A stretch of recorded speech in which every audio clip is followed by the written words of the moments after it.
Muaji korrik ka sjellë një fluks të konsiderueshëm pushuesish në Velipoj, ku plazhi po frekuentohet nga vizitor vendas dhe turistë të huaj. Interesi në rritje konfirmon se kjo zonë bregdetare vijon të mbetet ndër destinacionet më të kërkuara të sezonit veror. Plazhet publike dhe shërbimet e ofruara vlerësohen pozitivisht nga pushuesit, të cilët shprehen të kënaqur me kushtet e krijuara. Nga Shkupi gjë kemi ardhur dhe koha po më mirë. Punë të shkojnë në rregull.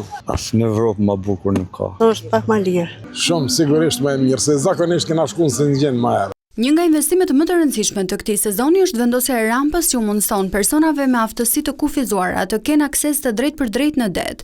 Ky është shërbimi i parë i këtij lloji në një plazh publik në vend dhe synon të garantojë një përvojë më të barabartë dhe më të aksesueshme për të gjithë vizitorët. Jena kënaqur shumë e i falenderojmë për këta rombe që i kanë vu. Kena vujt shumë pa rombe, se nuk e këtë karruca në ranë, me qamet. Ama tash, u baftë qnet e i lumë dora që na i ka godit. Pastërtia e plazhit, hapësirat publike të sistemuara, shërbimet dhe investimet e reja po ndikojnë në rritjen e atraktivitetit të kësaj zone, duke e konsoliduar Velipojën si një nga zgjedhjet kryesore për pushimet verore.